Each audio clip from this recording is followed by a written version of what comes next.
Assalamualaikum, salam sejahtera dan selamat kembali ke channel Abang. Jadi hari ini Abang nak ceritakan kisah seram. Kisah kali ini disampaikan oleh seorang pakcik. Abang panggil dia pakcik lah. Pakcik Ramlan. Bukan nama sebenar. Pakcik Ramlan. Jadi ceritanya kali ini lokasinya adalah di negeri Perak. Abang banyak dapat cerita daripada negeri Perak. Lepas tu Johor, Melaka, dan Kedah. Dan kali ini adalah di Perak. Lokasi sebenar adalah di pejabat kerajaan, salah satu pejabat kerajaan dekat negeri Perak. Kalau pejabat kerajaan, abang cakap kan dia ada pejabat air, ada pejabat kereta api, ada pejabat tanah, ada pejabat wisma negeri. Abang tak nak cakap yang mana, takut nanti kalau abang cakap kena ban, bahaya. Nanti tak pasal-pasal video abang kena turun. Jadi abang cakap satu pejabat kerajaan. Dia punya clue adalah bangunan ini berbentuk U. Sure korang tak akan pernah jumpa punya. Sebab dia dah buat renovation. Jadi pejabat ini dibina pada zaman kolonial, zaman-zaman British dulu.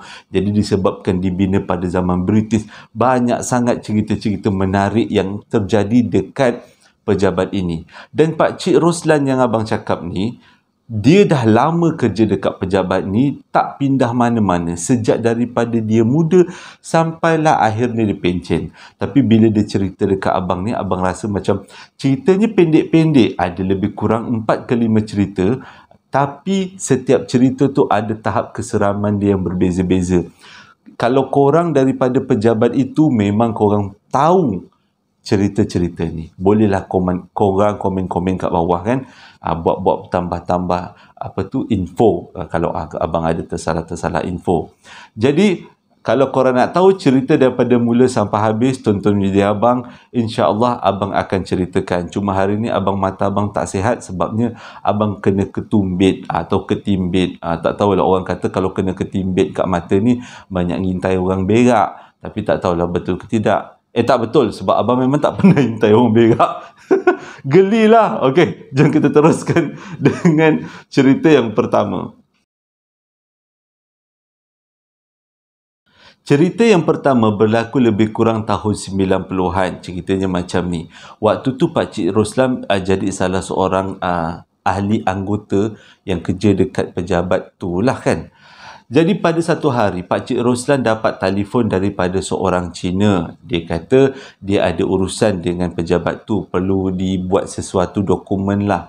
Jadi Pakcik Roslan cakap lah, tak payah susah-susah, awak boleh je datang dekat pejabat kami, kita bincang-bincang dekat pejabat. Jadi Cina tu tanya, Uncle Cina tu tanya bila nak datang, pukul berapa. Lepas tu Pakcik Roslan cakap datang waktu pagi, sebab waktu pagi tak ramai orang, bolehlah kita bincang lebih sikit. Lepas tu bolehlah kita minta budak kopi buatkan kopi, jadi kita boleh minum sambil bincang, dia kata. Sebab ini berkaitan dengan harta si Uncle Cina tu. Jadi pada hari yang dijanjikan, Uncle Cina tu pun pagi-pagi pukul 7.30 pagi dah terpacak depan pejabat tu. Abang tak nak cakap pejabat apa kan? Dah terpacak depan pejabat tu. Dia tunggulah semua orang masuk. Pukul 8 memang kerajaan barulah semuanya sampai. Sebab memang kerajaan kerja start daripada pukul 8 habis pukul 5. Jadi bila dah semua masuk dalam ofis, akhirnya dia pun tunggulah giliran dia untuk dipanggil untuk berbincang dengan Pakcik Roslan ni lah. Okey, selepas Pakcik Roslan pun dah siap-siapkan meja dia, dah siap-siapkan segala dokumen untuk berbincang dengan Uncle Cina tu, dia pun telefon lah Uncle Cina tu. Telefon ke waktu dia panggil lah, dia panggil lah Uncle Cina tu. Dia suruh budak office boy dia panggil. Bila budak office boy dia panggil, Uncle Cina tu, dia bukan masuk dalam keadaan berlenggang, dia masuk lari rempuh pintu utama. Punyalah macam nampak hantu, dia kata. Kalau korang nak tahu, pejabat ni kalau buka je pintu utama, memang nampak tangga. Tangga naik ke atas, tangga zaman-zaman kolonial lah kan. Lepas tu bila Pakcik Roslan tengok, budak tu, uncle tu uncle tu muka pucat lesi dengan berpeluh-peluh, padahal waktu pagi. Uncle teruslah tanya, Pakcik Roslan teruslah tanya, you kenapa berpeluh-peluh tu? Macam nampak hantu je. Lepas tu dia dah tercungap. Dia kata, nanti dulu Cik Roslan, sabar, saya nak cerita, dia kata. Lepas tu Uncle Cina tu pun bila dah habis tercungap-cungap, dia duduk. Bila dia duduk, dia buka lah cerita. Pagi tadi saya tunggu dekat sini daripada pukul 7 pagi. Saya memang bukan orang yang lambat, dia kata. Memang saya nak cepat. Lepas tu bila diberitahu lebih kurang pukul 8 lebih, diberitahu yang saya ni dah boleh dari atas jumpa Encik Roslan, saya pun masuklah daripada pintu utama. Bila saya masuk daripada pintu utama, seramnya kat sini, pagi-pagi lagi ni ramai orang, dia kata.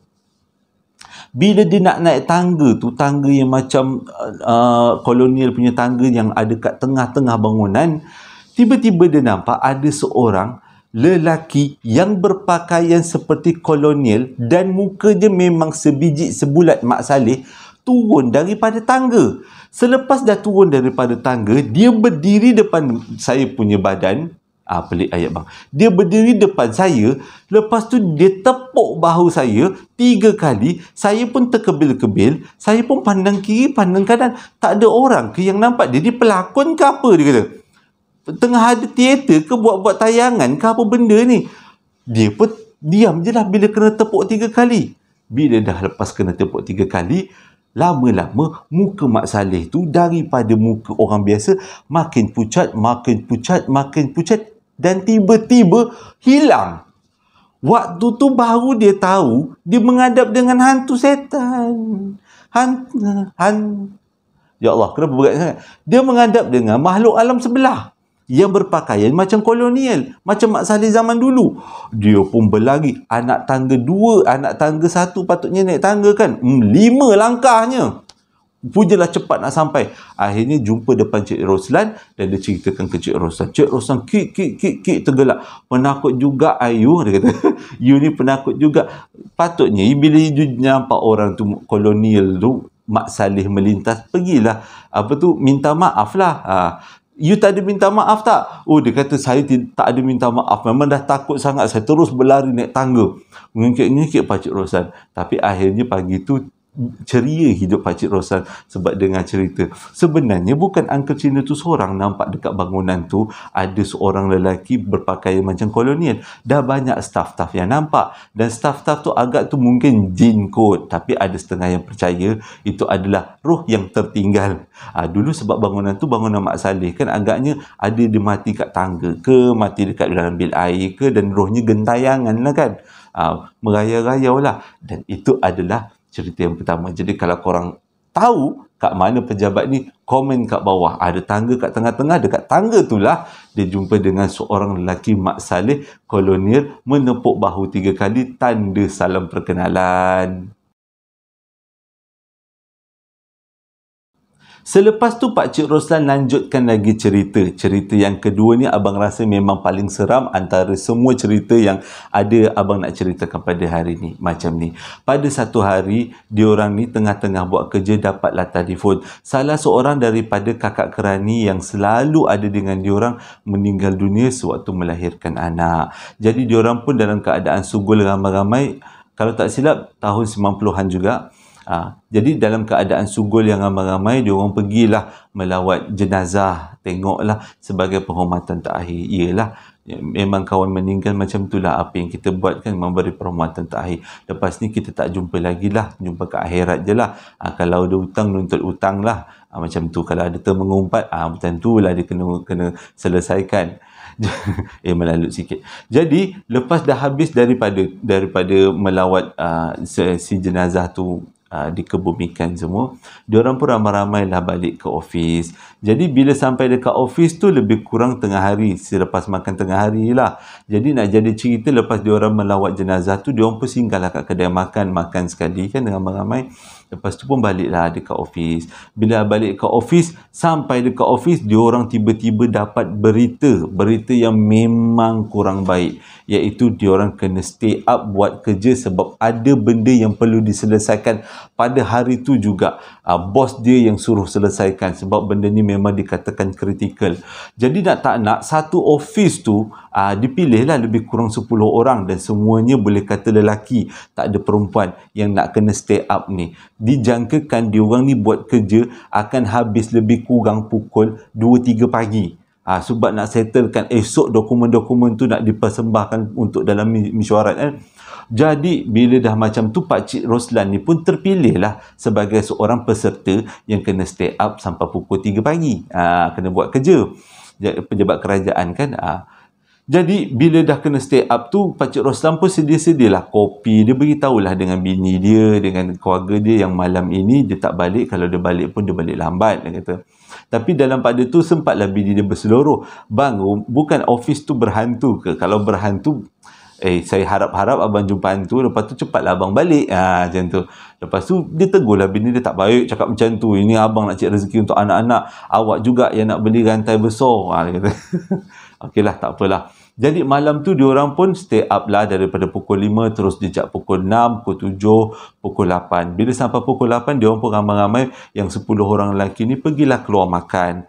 Pergilah makan isi perut. Bila dah habis keluar makan isi perut, pukul 9 tu diorang balik semula dekat office nak sambung kerja.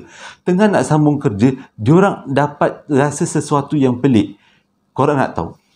Dekat dalam office tu, setiap meja dibahagikan mengikut cubicle ataupun penghadang. Penghadang kalau kita duduk tak nampak orang, tapi kalau kita berdiri, nampaklah orang sebelah. Faham kan? Penghadang kita panggil cubicle. Jadi, diorang rasa macam ada benda yang pelik. Sebabnya, ni seramnya. Dekat cubicle kakak yang meninggal siang tadi, dia punya kerusi beralih ke tempat lain. Dah macam ada orang yang duduk dekat situ. Masing-masing dah berpandang satu sama lain. Tapi istighfarlah banyak-banyak, selawat Nabi. Takkanlah dia dah meninggal, dia pun bukannya ada saka ke apa ke. Tak baiklah kita syak yang bukan-bukan kan, orang yang baru lepas meninggal. Jadi diorang pun tak apalah, ambil kerusi tu letak balik kat tempat kakak tu dan diorang pun buat kerja. Bila tengah-tengah buat kerja, lebih kurang pukul 10 malam, tiba-tiba dia dengar bunyi pensel jatuh ping kat situ. Yang pensel tu adalah, bunyi pensel tu datang daripada meja kakak yang meninggal tadi. Dah masing-masing dalam cubicle dah tersenyap.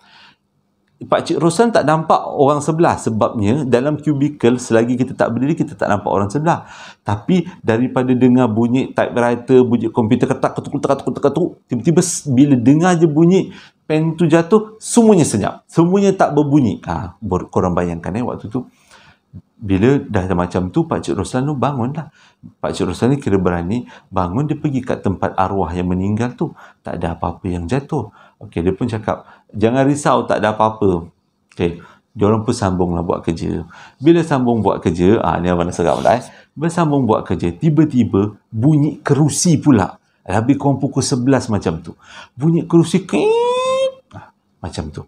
Dan masing-masing waktu ni Pakcik Roslan bangun, ada 2-3 orang bangun. Dah rasa nak pastikan. Bila diorang bangun, memang Pakcik Roslan kata terkejut, bulu roma dia memang meremang, bulu tengkuk dia meremang, sebab kerusi yang bergerak tu adalah kerusi tempat kakak si arwah tadi.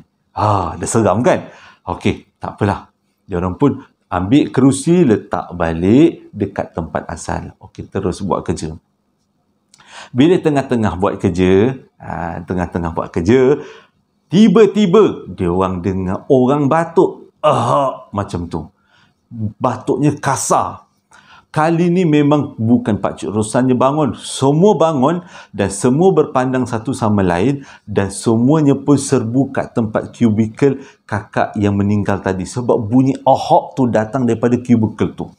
Tengok tak ada apa-apa. Okey. Nak buat macam mana? Bila dia orang tanya Pakcik Roslan, nak buat macam mana? Pakcik Roslan kata, tak apalah, kita teruskanlah buat kerja. Ni ending dia. Bila pukul 12.30 malam, tepat ada bunyi jam ding dong macam tu, tiba-tiba dia orang dengar macam satu hentakan pada meja. Dan hentakan tu datang daripada cubicle kakak yang meninggal tadi. Masa ni semua dah nak tak nak, kita kena buat sesuatu, kenalah azan, baca ayat kursi ke apa ke, sembuh ke, ataupun campak kursi tu ke tempat lain ke, kita buat sesuatu lah kan. Jadi Pakcik Roslan bagi isyarat, semua orang serbu secara serentak dekat cubicle kakak yang meninggal tu. Korang tahu apa yang diorang nampak? Dia orang nampak kakak tu tengah duduk, cantik, senyum. Lepas tu, apa yang Pak Cik Roslan buat dengan kawan-kawan dia? Baca Al-Fatihah? Tak ada. Pergi azan? Bukan. Semuanya boom, berlari keluar pada pejabat. Memang dia rempuh je pintu, tak tutup lampu, tak apa, tak menjerit, tapi semuanya automatik boom, lari ramai-ramai 10 orang lelaki tu keluar daripada office tu, terus start kereta, terus balik. Waktu tu pukul 12. Sampai dekat rumah, bini dia pun tepuk-tepuk tangan lah. Pak Cik Roslan tengok bini dia gembira. Tu bini dia berseluruh lah. Abang jumpa hantu ke balik awal ke dah siap kerja? Lepas tu lepas Pak Cik Roslan cerita, pucat bini dia. Memang betul jumpa hantu. Itu adalah cerita seram yang kedua. Pak Cik Roslan sambung lagi dengan cerita yang ketiga. Pada waktu ni berlaku tahun 2000. Pak Cik Roslan dah naik pangkat.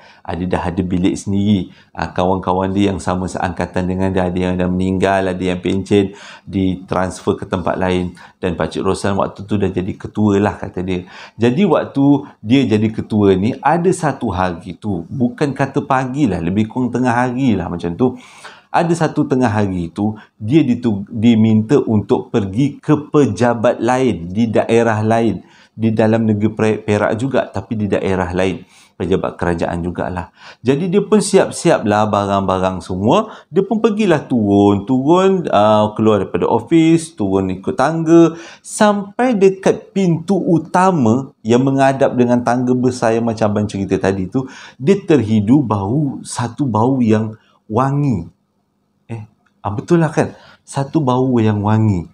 Dia rasa dia bau, wangi. Dia pelik juga sebab dekat kawasan office tu memang tak ada orang tanam pokok bunga dan tak ada juga bau wangi yang semacam tu. Jadi dia pun tak jadi keluar pergi ke kereta, dia pun naik tangga balik, pergi ke office dia balik. Lepas tu dia tercegat dekat tengah-tengah office. Orang tanya Cik Roslan kenapa tercegat? Dan tu Cik Roslan cakap apa? Saya terbau-bau wangi dekat pintu depan pejabat kita. Lepas tu kata, memang macam tu Cik Roslan. Bau wangi tu memang bau alam sebelah. Dia kata, setan-setanan. Kata, dah. Cik Roslan, Pak Cik Roslan macam dah takut lah juga. Tak apalah, dia pun berjalan dekat office dia balik sebab dia nak ambil barang lah. Alang-alang konon-konon macam nak ambil barang lah kan. Sebenarnya dah ketakutan, dia kata. Lepas dia pergi ke office dia balik, tiba-tiba dia melintas dekat budak-budak dalam office tu, menjerit-jerit budak dalam office tu. Sebab apa? Dia orang bau wangi dekat belakang badan Pak Cik Roslan. Dengan kata lain, sebenarnya benda tu ikut kat belakang Pak Cik Roslan. Pak Cik Roslan dah gelabah. Tapi dia boleh rasa dekat belakang dia ni macam ada orang ikut. Sebab bau wangi. Pak Cik Roslan tak bau wangi tau. Tapi disebabkan benda belakang tu ikut bau wangi. Jadi dah Pak Cik Roslan gelabah. Dia kata mungkin wangi ni datang daripada luar. Dia pun terus berlari turun tangga pergi keluar daripada office. Bila keluar daripada office, tak ada pula bau wangi. Bau wangi tu tertinggal dekat dalam bilik office. Budak-budak kat office bising dengan bau wangi tu. Tapi nak jadi cerita, bau wangi tu memang kekal dekat office tu sampai malam. Sebab malam tu Pak Cik Roslan tak dapat nak balik sebab katanya Pak Cik Roslan ada majlis makan malam dan daripada office dia terus akan pergi ke majlis makan malam tu.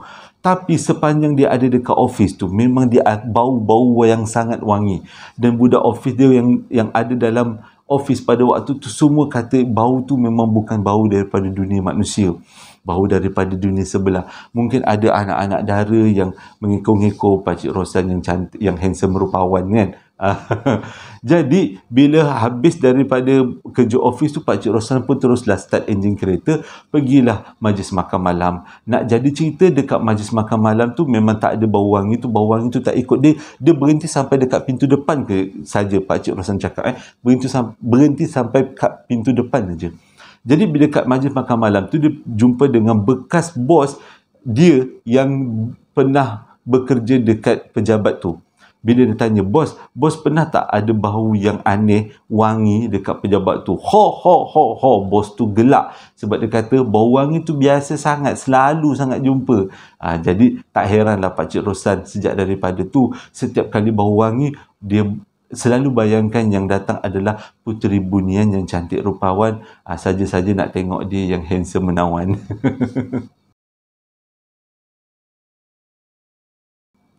Cerita yang seterusnya Pakcik Roslan sampaikan berlaku pada satu malam diorang kena buat part time juga.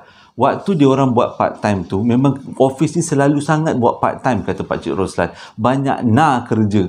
Jadi jangan cakap orang kerajaan tak ada kerja. Ada, cuma kita tak nampak sebab diorang ni kerjanya sistematik kan. Jadi kita tak nampak berapa banyak kerja diorang. Jadi pada malam tu diorang pun overtime ramai-ramai sebab nak sediakan dokumen untuk meeting besok pagi. Tapi waktu tu yang ada lebih kurang 5-6 orang aja, tak ramai.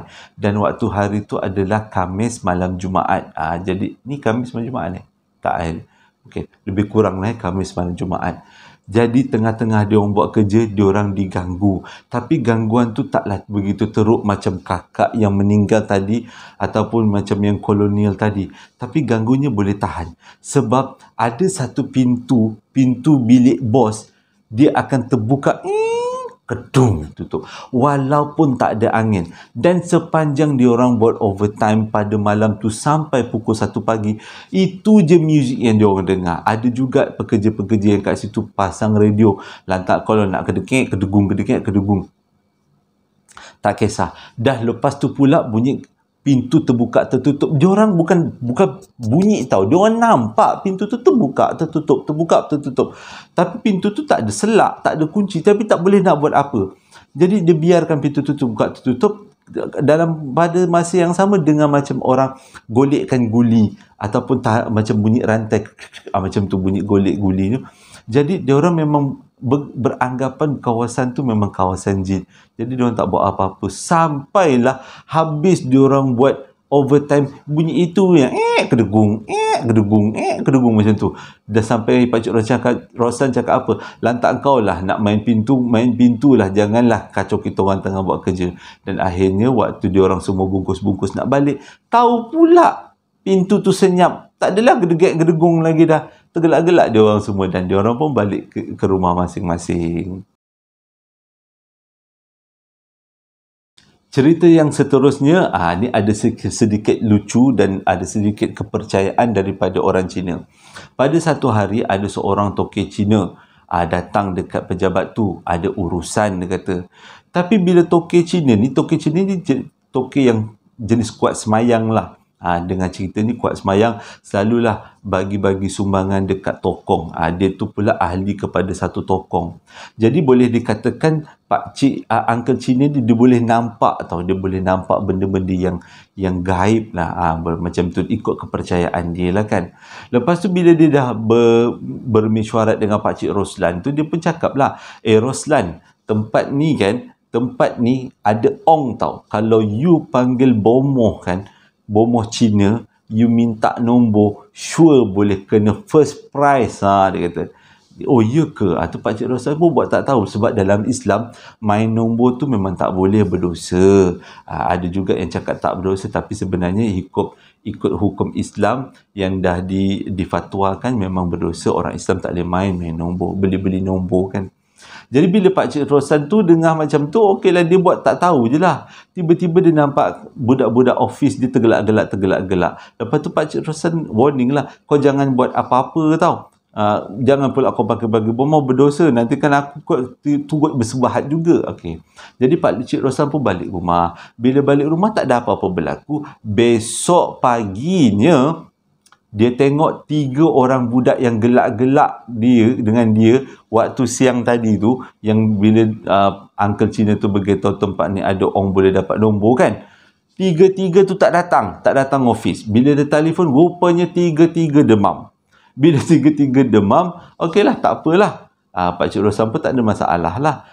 Lepas tu bila budak-budak bertiga tu pun dah baik demam, dah balik ke office, akhirnya Pakcik Roslan panggil dia orang bertiga, cerita apa sebenarnya korang buat. Sebab dia dengar-dengar budak tu ada buat onar pada malam tu. Jadi budak tu cerita, malam tu sebenarnya dia orang panggil seorang Sami dekat satu tokong, datang dekat office tu. Lepas tu suruh Sami tu puja-puja ke apa, benda bakar colok ke apa, nak dapat nombor. Mula-mula tak jadi. Dalam pukul 1 tak jadi. Tapi bila dah masuk pukul 2, dah nampak kesannya.